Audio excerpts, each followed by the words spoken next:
In a misguided attempt to prevent an interstellar war, one naive alien sets out to muzzle the human beast. Novak, a timid Vorkarian xenozoologist, volunteers to journey to the savage human homeworld and study the species up close, secretly hoping to find some weakness to exploit. Humans dominate the stars through merciless conquest, spreading like a plague and devouring all in their path. The pacifist Vorkarian Republic cowers under the looming threat of human invasion. Novak believes that by understanding humans, he can undermine their war machine from within and save his species. But to walk among humans, he must become one of them. Novak undergoes grueling surgeries to graft mammalian skin onto his body and painful cranial procedures to reshape his skull. Muscular implants give him the brute strength of a human, while cerebral uploads grant him a mastery of their savage dialects. When the transformations are complete, not even Novak's own family recognizes him. He is no longer Novak of the Vorkarian Republic. He is Tyler Gordon, a human exchange student from Canada, a fictional nation-state cobbled together from old Earth archives. As his starliner accelerates toward certain doom, Novak knows he faces a near-impossible task. He must infiltrate human society without being exposed and killed as an enemy spy. He must find some flaw or fracture point in an ever-expanding stellar empire built on violent conquest, and he must do it all while passing for a member of the most cunning and cruel species in the known universe. Humanity's rise to power has come at the expense of 1,000 consumed worlds, and Novak's people are next on the menu unless he can subvert the carnivores. The future of the Vorkarian species rests in his surgically altered hands. He will uncloak the human monsters or die trying. Novak walked across the sprawling campus of the University of Toronto, his backpack slung over one shoulder. The chill autumn wind nipped at his mammalian skin, an alien sensation he still hadn't fully adjusted to. Students streamed past him, laughing and chatting, oblivious to the extraterrestrial imposter in their midst. He entered Convocation Hall for his Introduction to Ethics class, taught by the enigmatic Professor David Lombard. Sliding into a seat near the back, Novak observed his human classmates filtering in. They chattered about upcoming parties and complained about midterms, such mundane concerns for a species that had conquered the stars. Professor Lombard strode in and launched into an impassioned lecture on the moral status of non-human animals. Is it ethical for us to breed, confine, and slaughter sentient beings merely to gratify our palates? He posed to the class. Novak leaned forward, intrigued. Food was a central obsession for humans, but its darker aspects were rarely discussed openly. Lombard clicked to a gruesome slide depicting the cramped interior of an industrial pig farm. Gasps rippled through the lecture hall. Novak felt his stomach lurch, even though he'd seen far worse on Vorkarian nature documentaries. Something about witnessing it through human eyes made the cruelty more visceral. Over the next weeks, Novak delved into his part-time job at a local steakhouse. His first shift, he nearly passed out when a side of beef was hauled into the kitchen, its lifeless flesh marbled with thick veins of fat. The head cook, Mitch, laughed at Novak's green complexion. "You vegetarian or something, kid? Better toughen up quick." Day after day, Novak worked elbow-deep in gore, trimming sirloins and deboning chickens. He marveled at how the humans around him seemed utterly unaffected, even enthusiastic, as they sliced into slabs of flesh. Were all humans so desensitized to such savagery? Or had they never developed the taboos against meat-eating that most spacefaring cultures adopted millennia ago? One evening, mopping blood from the prep area floor, Novak reflected that he'd fully intended to remain an impartial observer, to clinically study human behavior without actually engaging with their culture. Yet with each passing week, he found himself more emotionally invested, more disgusted by what he'd learned. The cool scientific detachment he'd been trained to maintain felt increasingly impossible. When Professor Lombard invited him to an Animal Rights Club meeting, Novak hesitated only briefly before accepting. Just academic curiosity, he told himself. But as he listened to the earnest young activists railing against speciesism and factory farms, their passion stirred something inside him, a flicker of genuine moral outrage. Afterward, the friendly girl named Sarah invited him for coffee at a vegan cafe. Strolling beside her under twinkling string lights, an odd sense of serenity enveloped him. For the first time since arriving on this strange, violent planet, he felt understood. Sarah's easy warmth chipped away at the armor he'd erected around himself. As he bid her goodnight, troubling thoughts swirled through Novak's mind. His mission was already slipping away from him. He'd come here to coldly appraise humanity's weaknesses, not sympathize with their victims. Yet the more he learned, the harder it became not to judge them. How could such a brutally carnal species be so diabolically successful? Lying awake that night, Novak pondered his next move. His original goal seemed to recede further from reach with each new revelation about mankind's cruelty. He needed to recenter himself, to remember his purpose. Even befriending a single human was an unacceptable risk. But another more treacherous thought tugged at him. What if, to defeat the monster, one must truly understand it first? Not just intellectually, but viscerally. Feel its savage hungers and dark compulsions as one's own. The revulsion that flooded him felt dangerously like moral clarity. He had a terrible feeling his mission would drag him down paths he'd never intended to tread. What dark enlightenment awaited him in the human abyss? Novak's fingers flew across the keyboard, his eyes darting between multiple screens as he delved deeper into the archives of both human and Vorkarian history. The flickering blue light cast eerie shadows across his dorm room, illuminating stacks of books on animal ethics and piles of notes scrawled in an alien script. A name caught his eye, Xerax the Compassionate. Novak's breath hitched as he read about this long-forgotten Vorkarian philosopher who had dared to challenge their society's reliance on factory-farmed meat. Xerax's words echoed across centuries.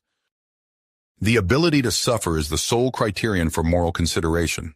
Our technological prowess demands we evolve beyond the barbarism of our ancestors. Novak's hands trembled as he uncovered more. A whole movement of Vorkarian activists, silenced and erased from history. Their arguments mirrored those of the human vegans he'd been studying with startling precision. "Sarah, you need to see this," he muttered, reaching for his phone. He hesitated, his finger hovering over her contact. The weight of his deception pressed down on him. How could he share this revelation without exposing his true identity? A knock at the door made him jump. "Tyler, you in there?" It was Sarah. Novak quickly minimized the Vorkarian text and pulled up a human website on animal rights. "Come in," he called, his voice steadier than he felt. Sarah's eyes were bright with excitement as she burst into the room. "There you are. I've been trying to reach you. We're planning a big action next week and we need your help." Novak nodded, only half listening, as Sarah laid out their plans to disrupt a shareholder meeting of a major meat processing corporation. His mind raced with the implications of what he'd discovered. The Vorkarians' smug superiority, their disdain for savage humans. It was all a facade, papering over their own dark history. "Tyler, are you okay?" Sarah's concerned voice cut through his thoughts. He blinked, focusing on her worried face. "Yes, sorry, I'm just processing some new information."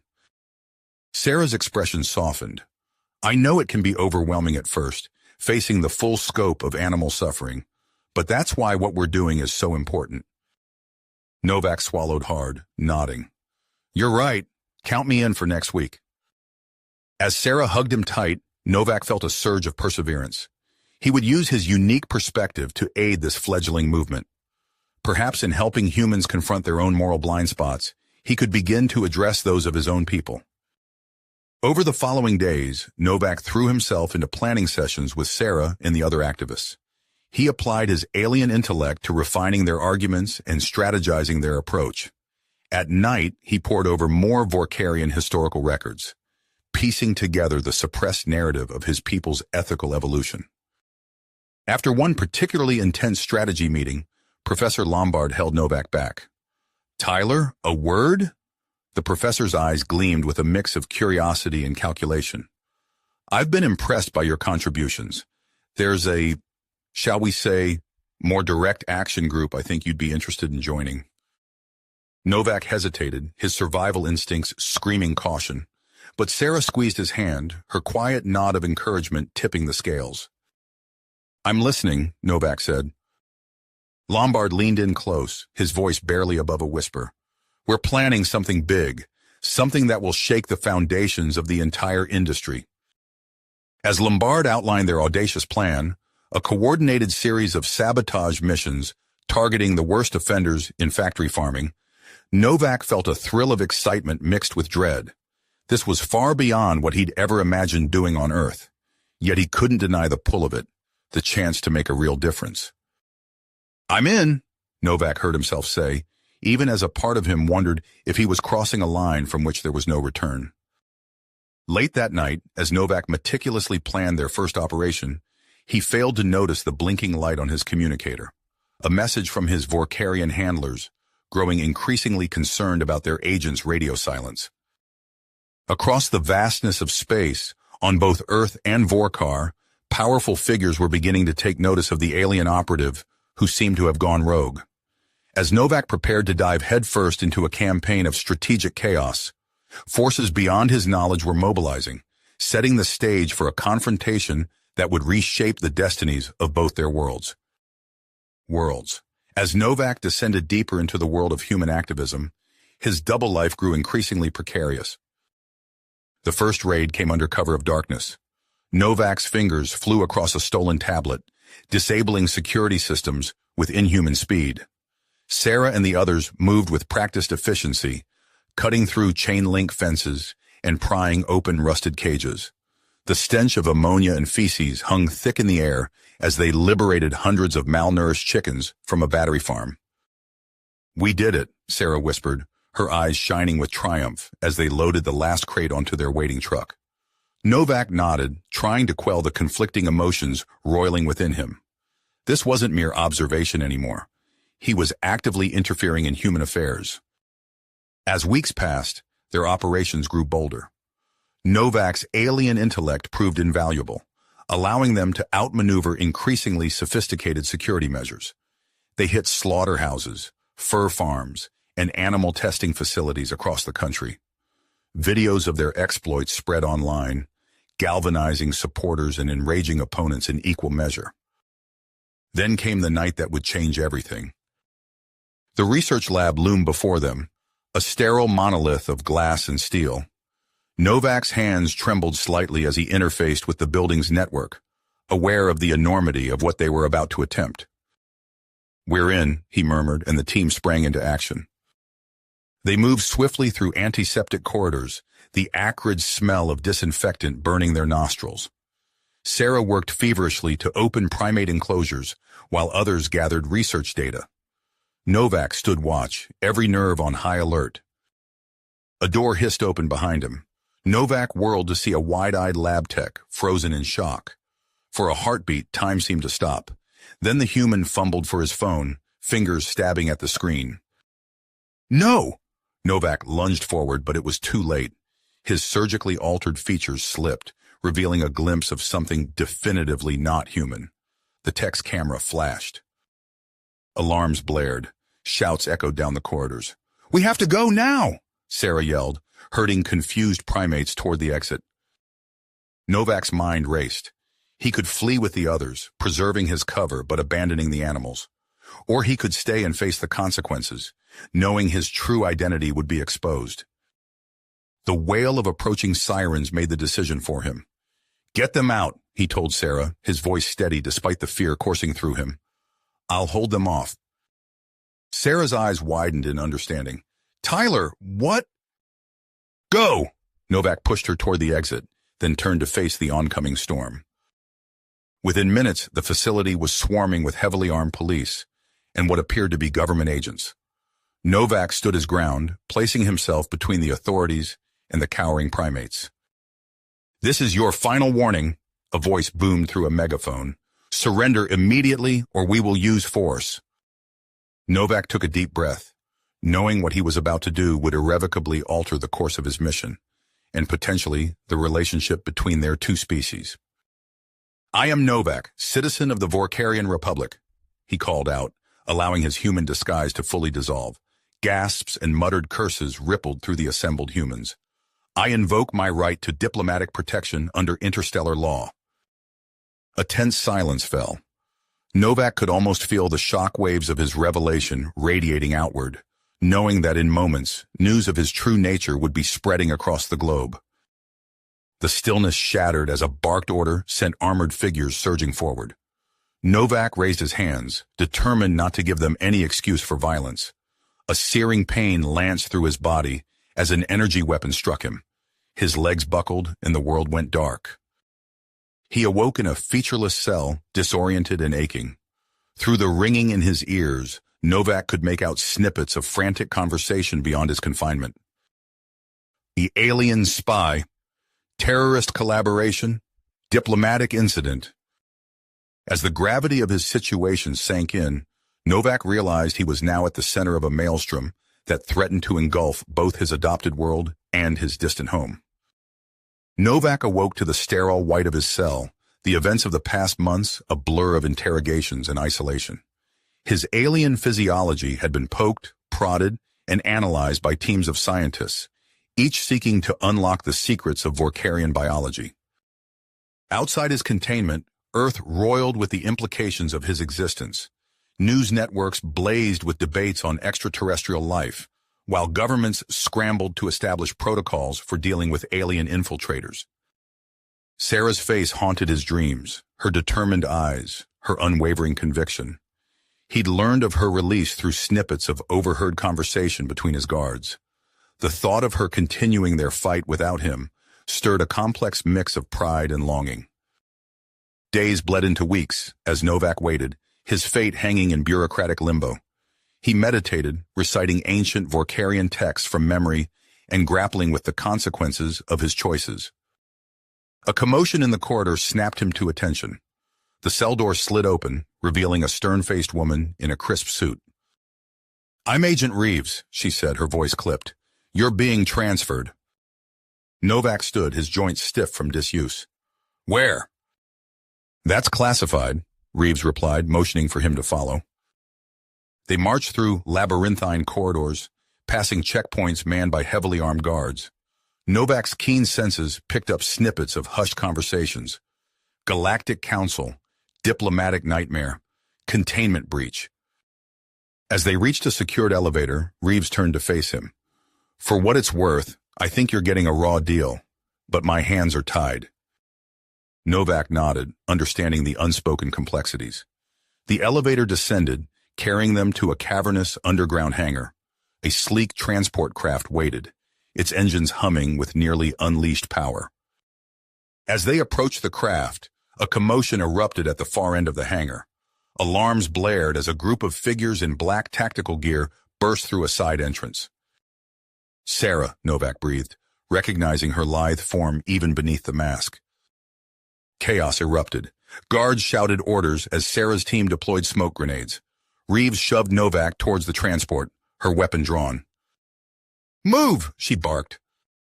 Novak hesitated, torn between escape and resignation. Through the haze, he locked eyes with Sarah. Her mask had slipped, revealing a face etched with purpose and a fresh scar across her cheek. In that moment, Novak understood. His role in this struggle was over, but hers, humanity's, was just beginning. With a barely perceptible nod, he turned and sprinted up the transport's ramp. The craft's engines roared to life as Reeves sealed the hatch. Novak strapped himself in, feeling the crushing acceleration as they rocketed out of the underground facility and into the sky above. As Earth receded behind them, Novak closed his eyes. He had come to this world to observe, to judge. He left it forever changed, carrying with him the weight of Sarah's sacrifice and the spark of human potential. The transport streaked across the atmosphere, bearing its passenger towards an uncertain exile among the stars. You have reached the end of the story. If you enjoyed this story and want to support us, please leave a like and subscribe to our channel, and for every comment that says 88, I will heart every single one of them. Thank you for your time.